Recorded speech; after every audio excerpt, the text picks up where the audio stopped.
අයිබෝන් ජයන්ත උක්වත්ත බැංකුව ඉඳලා කතා කරන්නේ බලමු අද දවසේ ක්‍රිප්ටෝ අප්ඩේට් එක මොන වගේද කියලා. අද දිනේ 2023 නොවැම්බර් 14 වෙනිදා ගාරුවක් දවස අද විශේෂ දවසක් බලමු ඒ ඇයිද කියලා. ඊට කලින් ඉල්ලීමක් කරනවා YouTube channel එක මේ වෙනකොට subscribe කරලා නැත්නම් පොඩ්ඩක් බලන්න, subscribe කරලා නැත්නම් subscribe කරන්න. 60000 reach කරන්න අපිට තව සුළු ප්‍රමාණයක් අවශ්‍යයි. ඔයාගේ උදව් අවශ්‍යයි community එක grow කරගන්න, මේ number එක reach කරන්න. මේ මොහොතේ subscribe කරලා නැත්නම් subscribe කරන්න අමතක කරන්න එපා. එතනින් ගමු මෙන්න මේ කතාවට. ඊයේ දවසේ මාකට් එක තරමක කලබල ස්වභාවයක් දක්වුවා. BlackRock ETF එකක් XRP based ETF එකක් ෆයිල් කරපු කතාවක් මෙතන කියනවා. BlackRock has officially filed for a new iShares XRP trust entity. මේකත් එක්කම මාකට් එක bounce වුණා. හැබැයි bounce වුණා වගේම මේක මාධ්‍යයක වර කතා බහ වෙන්න ගත්තා. 12% අප් වුණ බව සඳහන් වෙනවා. හැබැයි 12% අප් වුණාට වඩා වේගෙන් නැවත ඒක ඩ්‍රොප් වුණා. ඒක bogus BlackRock XRP ෆයිලිං එකක් බව වාර්තා වුණා. ඒකම අර පීක් එක අපහු පහළට එනවා. හැබැයි අපි වැදගත් කාරණාවක් දැනගත්තා. දැන් මෙතන මේ ෂෝන් ටෆි මේ මොහොතේම අප්ඩේට් එකක් දුන්නා. I could be proved wrong but I find it rather unlikely that BlackRock is going to file for an ETF for a coin that is in active securities litigation. ඒ කියන්නේ BlackRock වගේ fund manager කෙනෙක් දැනට active නඩුවක් තියෙන coin එකක් base කරලා trust fund එකක් open කරන්න යනවා කියන එක විශ්වාස කරන්න අමාරුයි කියන එක මෙවැනි අය විස්තර කිව්වා. ඒකසත් අන්තිමට XRP විතර නෙවෙයි, XRP ඇදගෙනම Solana XRP Solana Avalanche chain link මේ ඔක්කොමත් ඇදගෙන 10 to 12% මාකට් එක ඩ්‍රොප් වුණා. දැන් chart එක පෙන්නුවොත් XRP chart එක මේ හරිය තිබ්බා. මේ තියෙන XRP මේ තියෙන පම්ප් එක 76 රීච් කරා.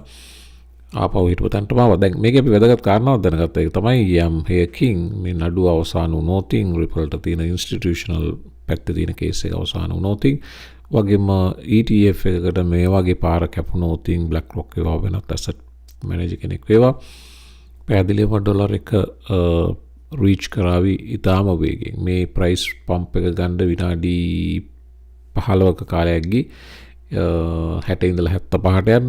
එතකොට ඩොලර් එක තාම සුළු කාලයකදී රීච් කරાવી කියන එක තමයි එතනින් අපිට තාවුරුනේ. අද වැදගත් දවසක්. අද ඒක එහෙම කියන්න හේතුව අද CPI inflation numbers release වෙනවා. උදේ 8:00ට CPI numbers අපේක්ෂාවෙන් ඉන්නවා. ඒ වගේම මේ whole week එකම විතරනේ 10ට Fed vice chair Michael Barr's speech එකක් තියෙනවා. ස්පීච් එකක් නෙවෙයි, Senate hearing එකකට testify කරනවා. ඊට අමතරව හෙට දවස වැදගත්. හෙට PPI producer price index එක, අනිද්දා jobs report එක, jobless claims එදි මේ දින තුනම 14 15 16 දින තුනම ඊටම වැදගත් දින තුනක්. ඉතින් ඒ නිසාම markets මේ වෙනකොට මීට පොඩ්ඩකට කලින් හැබැයි green territory එකේ තිබ්බා. නමුත් දැන් slowly trending lower. Dow S&P 500 already negative territory එකේ අර සිදුවීම නිසා නැත්නම් inflation numbers බලාපොරොත්තුෙන් ඉන්න නිසා. CNB සඳහන් කරන stock futures are little change as traders await key inflation report. තව පැය භාගයක් විතර යනවා මේ අප්ඩේට් එක අපිට ලැබෙන්න. Bitcoin daily මේ පේන්නේ Bitcoin daily Binance ByBit එකේ futures chart එක පේන්නේ. price එක 36390යි. ස්පොට් chart එකට ගත්තා Binance එකේ මේ තියෙන්නේ price එක 36374 බව සඳහන් වෙනවා. තරමක pull back වීමක් සිදු වුණා. දැන් දින 4 වෙනි දවසට ඊයේ දවසේ drop 4 වෙනි දවසේ දැන් අද dodgy එකක් price එක මේක තවත් continue වෙයිද drop වෙන එක නැත්නම් තරමක් hold කරાવીද? ඒක තමයි තියෙන ප්‍රශ්නාර්ථය. අද තව මොහොතකින් release වෙන inflation number එකට Bitcoin කොයි වගේ response කරાવીද කියන එක අපිට බලන්න පුළුවන්. අපි වැඩි කතා නොකරපු මෑතකදී altcoin එකක් තියෙනවා. ඒ සම්බන්ධ තොරතුරක් තියෙනවා. ඒකත් පොඩ්ඩක් බලමු. ඒක තමයි Yan Finance YFI කියන්නේ. YFI එකේ yield activities සිදුවන මේක DeFi space එකට සම්බන්ධ product එකක්. මේකට කියන්නේ yield aggregate එකක් කියලා. ඒතර මේක ගොඩක් සම්බන්ධයි curve compound මේක ආවේ වගේ DeFi protocol එක සම්බන්ධ yield farming services provide කරන network එකක්. YFI වල whale activities සිද්ධ වුණ බව sentiment confirm කරනවා. Jayanth Finance is closing in on 10,000 market value once again after major address and whale engagement. මෙතන පෙන්නනවා most YFI transactions valued at 100,000 plus in a single day since ජූලි 29 පස්සේ වාර්තා වෙච්ච වැඩිම ඉහළම transactions දුන්නේ නොවැම්බර් 11 බව සඳහන් වෙනවා. නැවතත් මේ drop වෙච්ච altcoin සම්බන්ධයෙන් whale activities වැඩි වෙමින් තියෙන බවට මේක තවත් සාක්ෂියක්. එදිනෙම ප්‍රංශයට 9ක් ප්‍රංශ ජනගහණයෙන් 9ක් වැඩි හිටියන්ගේ ක්‍රිප්ටෝ වල ඉන්වෙස්ට් කරලා තියෙන බව. France sees a surge in crypto with a 9% of adults investing. Young investors are driving the change. මේක young crowd එක තමයි වැඩිපුරම. ඒකත් සමස්ත වැඩි හිටි ප්‍රංශ ජනගහණයෙන් 9ක් ක්‍රිප්ටෝ ඇඩොප්ට් කරලා තියෙන බව. මේක මුලින් ක්‍රිප්ටෝ ඇඩොප්ෂන් එක දුන්නේ දියුණු වෙමින් පවතින රටවල දැන් දියුණු වෙන රටවල වුණ රටවලත් ඒක එහෙම බව පේන තියෙනවා. මේක මම ඊයේ බ්‍රීෆ්ලි සඳහන් කරා 81,717ක් බිට්කොයින් වොලට් හෝල්ඩර්ස්ලා මේ වෙනකොට over 1 million බිට්කොයින් වාර්තා කරලා තියෙන බව. වගේම whales are extremely active, spiking to 6-month high levels on the Bitcoin chart. ඒ විතරක් නෙමෙයි Bitcoin විතරක් නෙමෙයි Ethereum Chainlink Cardano network වලත් whale activities කියලා ගිහින් තියෙන බව sentiment වාර්තාවේ confirm කරනවා. Bitcoin sharks and whales දැන් මේ මෑත ඔය පම්ප් එකෙන් පස්සේ මේ ගෙවෙන පැය 24 Bitcoin sharksලා වගේම whalesලා බිලියන 2.2ක Bitcoin sell බව price pump එකත් එක්ක sell කරලා විශේෂම Bitcoin 1000 සහ 10,000 අතර hold කරපු whalesලා මේකේ profits ගත්ත බවත් වාර්තා වෙනවා. Patreon එකේ අලුත් membership එකක් introduce කරා hodler කියලා. hodl කරනවා කියලා කියන්නේ ඒක අපි උත්සාහ කරනවා Patreon portfolio එකක් crypto portfolio එකක් හදන්න මේ bear market එකේ bounce එකත් එක්කම 10x gain එකක් ගැනීම සඳහා. ඉතින් ඒකේ මගේ අදහසක් තියෙනවා $10,000 විතර එකේ invest කරන්න කරලා මේකේ මම share කරනවා මගේ thought process එක මම ගන්න වෙලාව ගන්න ප්‍රමාණය ආදී වශයෙන් සියල්ල. එතකොට අපිට බලන්න පුළුවන් ඉදිරි අවුරුදු 2ක වගේ කාලෙකදී මේකේ gain එක කොයි වගේ තැනකට යාවිද කියලා. Bitcoin Ethereum ඇතුළුව portfolio එකක් interest සම්බන්ධයෙන් hodler කියලා membership එකක් තියෙනවා. සමහර අය කියලා තිබ්බ long term අපි day trade swing trade වලටත් වඩා කැමති long term investing පැත්ත ගැන කතා කරනවා නම් කියලා ඔන්න ඒ අයට මේ වෙනකොට මේ membership එක available Patreon එකේ link එක තියෙන YouTube video description box එකේ පමණමයි. වෙන Telegram අරේ මේ කොහොමද links වල තියෙන links පාවිච්චි කරන්න එපා. වෙන අයත් එක්ක chat කරන්නත් එපා. ඒ YouTube description box එකේ තියෙන link එකෙන් පමණක්ම එන්න. crypto අද දවසේ 1.41 trillion ඉඳලා 1.39 trillion දක්වා slide drop වීමක් කර Bitcoin chart එකේ වගේම 1.5 drop වෙලා තියෙන බවත් පෙන්නනවා market එක. මේ prices අතරේ Bitcoin 1.3 down 36,434යි. Ethereum තාම 2000ට උඩින් hold කරන් ඉන්නවා. 2037යි ඊට පස්සේ BNB 0.4 down 240 Ripple 0.4 up no change අතරම 765 තාම ඉන්නවා. Solana 7% down 53යි. ඉතින් අර ගියපු යෑමට එන්නත් එපා. පස්සට Solana $60 plus ගියා. දැන් 50 plus තාම ඉන්නවා.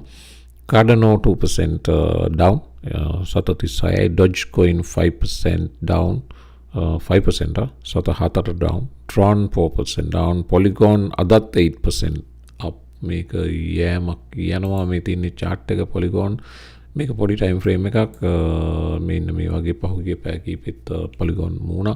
මේ වෙනකොට almost dollar එක reach කරා 98 cents මේ කැන්ඩලගේ highest 98 cents almost 99 cents reach කළා.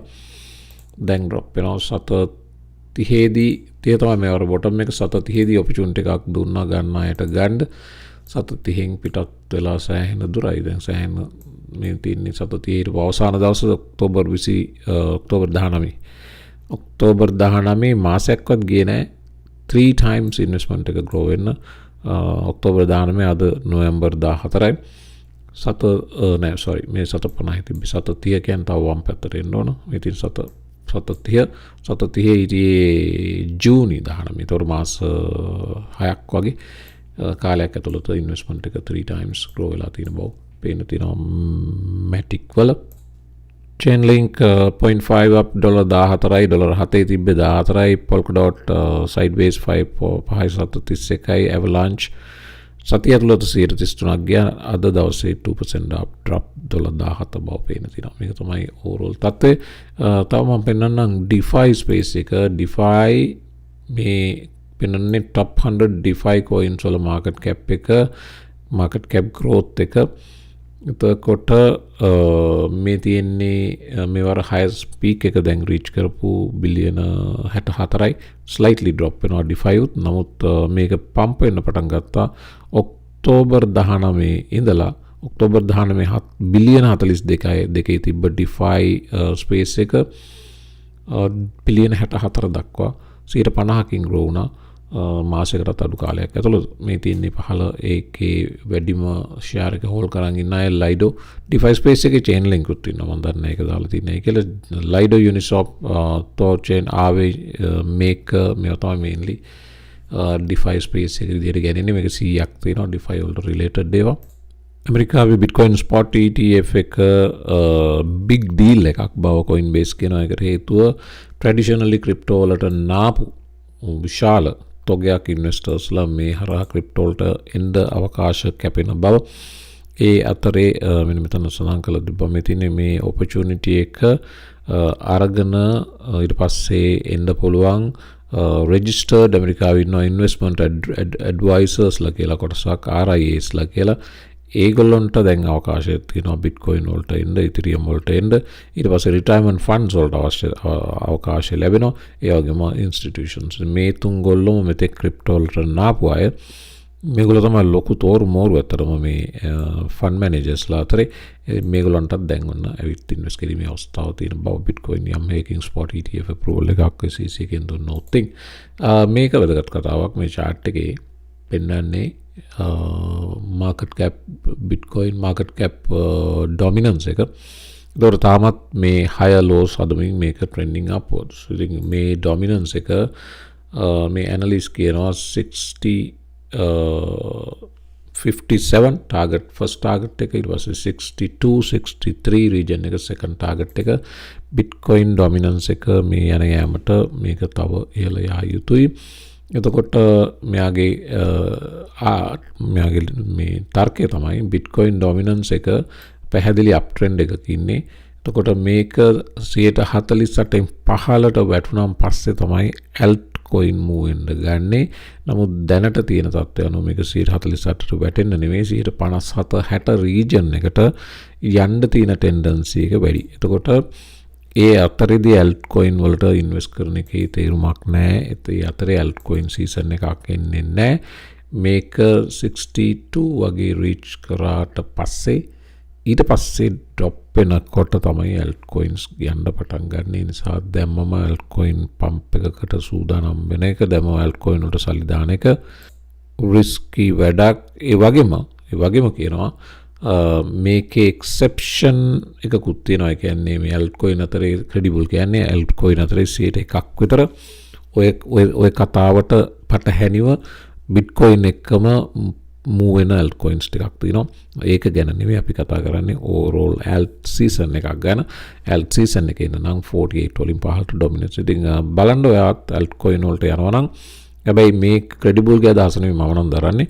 credible ගේ අදහසට වඩා වෙනස් අදහසක් දාර. දැන් මේවර මාකට් එක වෙනස් අතර මේවර drive කරන ගොඩක් institutions හරි මේ දැන් මේ කතාව හරියටම හරි retail traders ලා විතරක් drive කරපු ගියවර bull run එක මේවර තරමක් වෙනස්. ඒ නිසා මම නම් කියන්නේ ඔයා ටිකක් longer term gain එකක් expect කරනවා නම් ඔය දැන් pump වෙන altcoin වල පොඩි exposure එකක් තියාගන්න. pull back වුණොත් අපිට second time add කරන්න බලාගෙන ඒක තමයි වඩාම හොඳ. බැරි වෙලාවත් ඔය දැන් pump වෙනවා නැවිත්ම ගියොත් ඒ opportunity අපිට miss වෙන්න පුළුවන්. ඉතින් ඒකත් මතක තියාගන්න. මේ financial advice නොවන බවත් මතක තියාගන්න. මම license advisor කෙනෙක් නෙවෙයි. නමුත් මේ විවිධ අදහස් විවිධ මත වැදගත් මේ සියල්ලම අහලා අපිට clear තැනකට එන්න. ඉතින් ඒ නිසා මම ක්‍රෙඩිබල්ගේ මතය කිව්වා, මගේ මතයත් කිව්වා. දැන් ඔයාගේ මතය ඔයාට හදාගන්න පහසුයි. ගොඩක් තොරතුරු තියෙන නිසා මේවා ටක් ගාලා බලාගෙන යන් tether USDT ලොකුම USDT එක නැත්නම් ස්ටේබල් කොයින් එක තවත් බිලියන 4ක ස්ටේබල් කොයින් මින් කළ බවත් 2024ට සූදානම් වෙන බවත් පවුලෝ අඩෝනියෝ සඳහන් කර සිටිනවා. මේක විශේෂම ඒගොල්ලෝ වෙබ් ස්පේස් එකේ වෙබ් 2 ස්පේස් එකේ ලොකු වැඩ ටිකක් කරන්න බලාපොරොත්තු වෙන බව. XRP needs to meet this condition to resume a further move up. XRP මෙතනින් උඩට යන්න නම් මෙන්න මේ කොන්දේසිය සැපිරිය යුතු බව.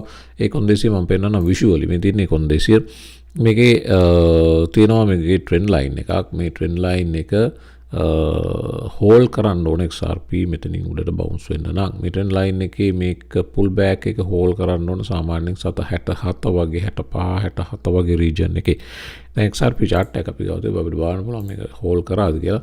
65 රීජන් එකේ තාම හෝල් කරගෙන ඉන්නවා. එතකොට මේ ලෙවල් එක හෝල් කිරීම ඉතාම වැදගත්. මේක දැන් මේ ෆ්ලැට් වගේ පෙවුනට අර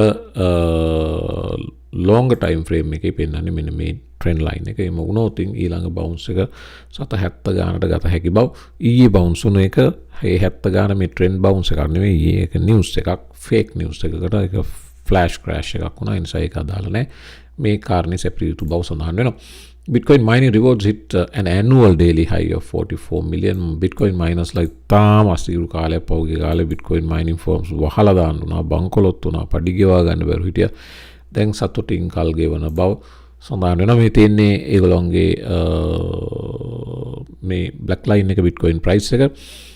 blue line එක ඒගොල්ලෝගේ revenue increase එක වම් පැත්තේ 2022 දෙසැම්බර් වලට පේනවා නිකන් මිලියන 15ක වගේ තිබ්බේ revenue. දකුණු පැත්ත බලන්න 40 මිලියන් තුන්ගුණයකට කිට්ටු කරලා තියෙනවා 2022 දෙසැම්බර්. දැන් අපි 23 නොවැම්බර් මාස 11ක කාලයක් ඇතුළත.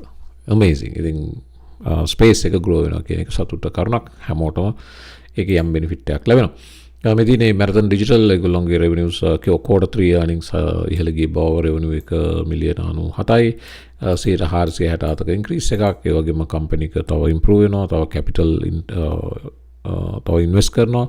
පැරගුවේ උරුගුවේ හරි පැරගුවේ හරි ඒගොල්ලෝගේ ජල විදුලි බලය සම්බන්ධයෙන් වලින් මයින් කරන්න යනවා කියලා මම ඊයේ නිවුස් එක මම මතකයි මම ෂෙයා කරාවත් එවැනි කාරණා ඉතින් ස්පේස් එක ග්‍රෝ වෙන බව පැහැදිලිවම පේන්න තියෙනවා.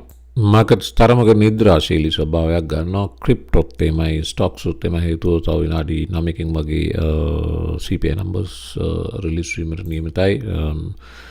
ඒක නිසා වෙන්න පුළුවන්. ඉතින් මේකෙන් පස්සේ මාකට්ස් ඩිරෙක්ෂන් එකක් ගනිවි. මේ කාරණා ටික තමයි ෂෙයා කරන්න තියෙන්නේ. මේක තමයි ගෙවෙන පැය 24 තත්ත්වය. මේක තමයි මේ පැයේ තත්ත්වය. පොඩි රිකවරි එකක් ගන්න උත්සාහ කරමින් ඉන්නවා. බලමු ඉතින් අද දවසේ මේක මූව් වෙන තත්ත්වය මූව් වෙන හැටි කොහොමද කියලා. සෙන්ටිමන්ට් එකෙත් පොඩි ඩ්‍රොප් එකක්. ඊයේ 72යි අද 69 බව පෙන්නනවා. channel එක subscribe කරලා අපිට උදව් කරන්න අමතක කරන්න එපා. ඔයාලා අපිත් එක්ක අවුරුදු දැන් 3ක කාලයක් තිස්සේ සිටිනවා. ඉතින් මේ මොහොත වෙනකොටත් නැත්තම් subscribe කරලා ඒක subscribe කරන්න උදව් කරන්න community එක grow කරගන්න. Patreon trade කරන්න interest නම් සම්බන්ධ වෙන්න. hodling වලට කැමති නම් long term hold කරන්න hodler membership එක තියෙනවා. එතනින් සම්බන්ධ වෙ හැකියි. එවන හැමෝම මත අලුත් වීඩියෝ එකක් සුබ දවසක්.